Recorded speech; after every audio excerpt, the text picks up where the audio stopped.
Friends, welcome to Biology Made Easy. We are discussing the ecosystem under which now we'll discuss different types of biogeochemical cycles. Biogeochemical cycles, or we can tell that is the nutrient cycles.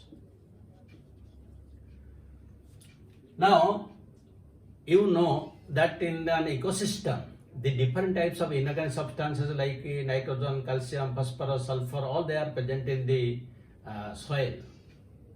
And the amount of these inorganic nutrients present in this soil at a particular time is known as standing state. Standing state.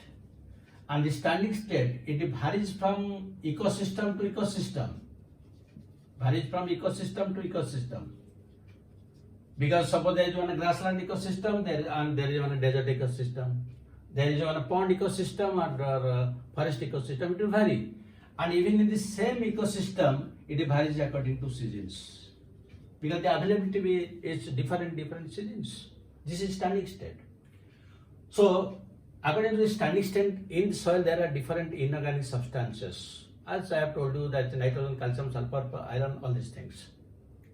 The green plants, they absorb these different types of nutrients. They utilize it, and then the plants which are known as producers will be used by the primary, secondary, tertiary consumers. And when there will be death of either producers, consumers, or higher consumers at any trophic level, they will die. Then that will be converted to detritus, and the detritus will break them, and again all these things will return back to the soil. And again they will be used by plants, and again that will be recycled. So that is why it is known as a nutrient cycle. And why it is known as biogeochemical? Bio means life, geo means earth. That means the life means the green plants, they are observing it. From where they are observing? Geo means earth, from the earth they are observing. So it is known as the biogeochemical cycle, or it is known as the nutrient cycle. So these nutrient or biogeochemical cycles are mainly of two types. They may be gaseous cycle or they may be sedimentary cycle. Gaseous cycle or sedimentary cycle. In gaseous cycle, usually the carbon cycle, nitrogen cycle, and water cycles are coming. And here the phosphorus cycle and sulfur cycles are coming. But under this biogeochemical cycle, here we will discuss only carbon cycle and phosphorus cycle. Nitrogen cycle, that is discussed in detail in the chapter on mineral nutrition, and other cycles are not necessary, only these two cycles will discuss. One is from the gaseous cycle, the other is from sedimentary cycle. So let us discuss first the carbon cycle. If one living organism will be analyzed, it will found that 49% of the living material is only carbon. And annually, the biosphere fixes 4 into 10 to the power 13 tons of carbon dioxide in photosynthesis annually. So this is the importance of carbon, and this carbon is present in all biochemicals, whether you take carbohydrates, lipids, fats, anything, their carbon is there. Without carbon there will be no life almost. It is so important. But how this carbon is recycled, that we'll discuss now. Now the source of, suppose let us take this is the earth, or you can take soil. This is the sea, and this is the atmosphere. So the major reservoir of carbon dioxide is the sea, and the other is this atmosphere. Major constituent of carbon, major amount of carbon dioxide is present in sea in a dissolved form. So this is the major reservoir, and that carbon dioxide is utilized by different types of phytoplanktons and the other the types of seaweeds that they are present. Then the atmospheric carbon dioxide that will be used by different plants. So how the whole thing is moving in a cyclic manner, let us discuss. Now this atmospheric carbon dioxide will be used by the green plants during photosynthesis. Then the green plants will be eaten by the primary consumers, or you can tell herbivores. Let us write herbivores.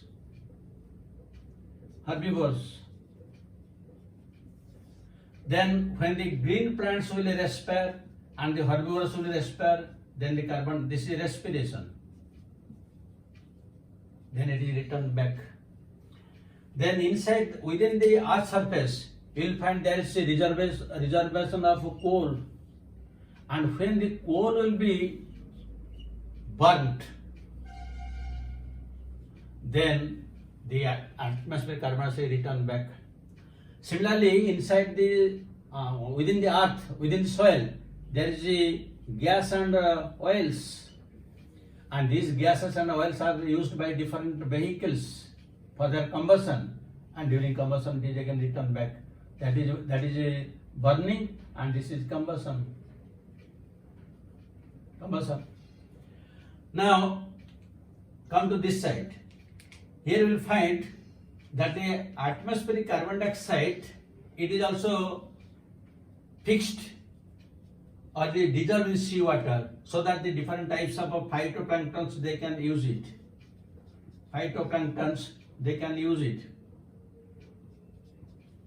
And again when they respire, again it returns back. Then some amount of this will be returned back to this. It goes to different types of sediments, or you can tell organic sediments. And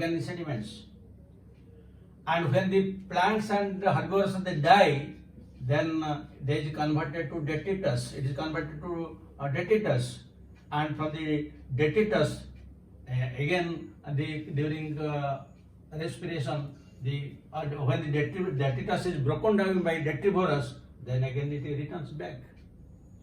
So in this way, the carbon runs from soil to atmosphere to soil, and the major reservoir is the seawater and the atmosphere. This is known as the carbon cycle. Now let us discuss the second one. The second one is phosphorus cycle. What is the importance of phosphorus for living organisms? First, that we must know. As already I have told you that carbon is very important because it is the biochemical and present in all types of carbohydrates, proteins, fats. Without carbon, there will be no substance. Similarly, what is the importance of this phosphorus? We are discussing phosphorus cycle. Now, phosphorus is one of the important constituents of nucleic acids. Nucleic acids means both DNA and RNA. Because in both in nucleic acid there will be one nitrogen base, one sugar, and one phosphoric acid. So without that there will be no nucleotides, and without that there will be no DNA. Similarly, they are present in different types of coenzymes like NAD, NADP, FAD. So these are all nucleotides. They are also the source of energy, that means ATP, GTP, CTP, UTP. These are all energy carriers. And you see PP, these are all phosphorus, phosphoric acid attached. So phosphorus, and also phosphorus is one of the important constituents of the cell membrane. Because the cell membrane consists of phospholipids. That means the lipids are attached with the phosphoric acid. That means phosphorus plays a very important role in the life cycle of all living organisms. But how it moves in a cyclic manner, that we'll discuss.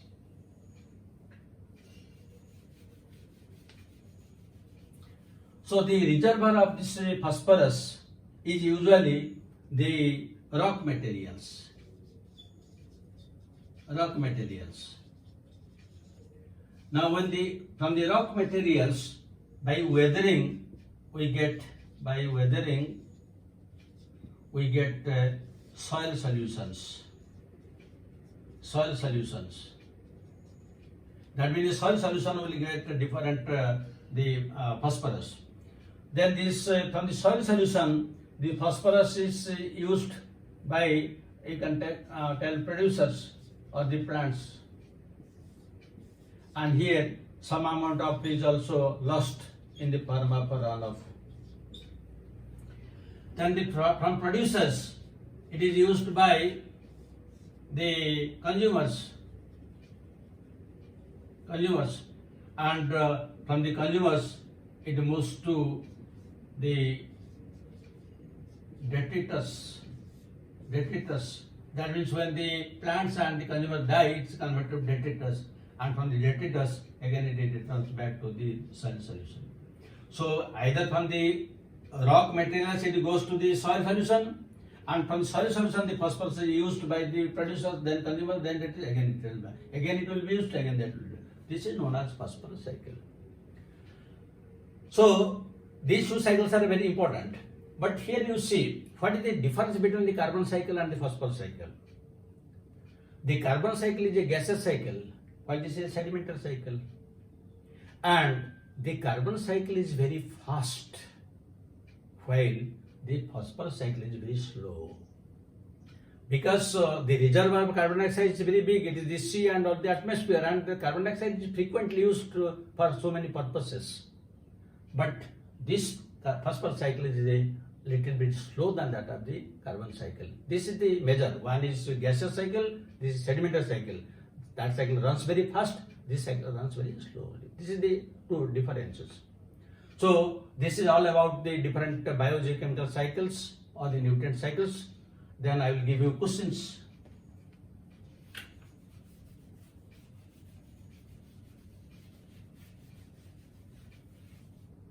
So one question you can write,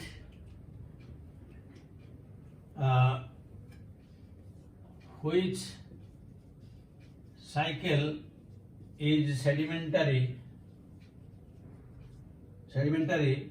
in nature? A choice, carbon cycle. B choice, nitrogen cycle. C choice, phosphorus cycle. D choice, water cycle. Then there is a more carbon is present. Second question, more carbon is present in A choice, atmosphere.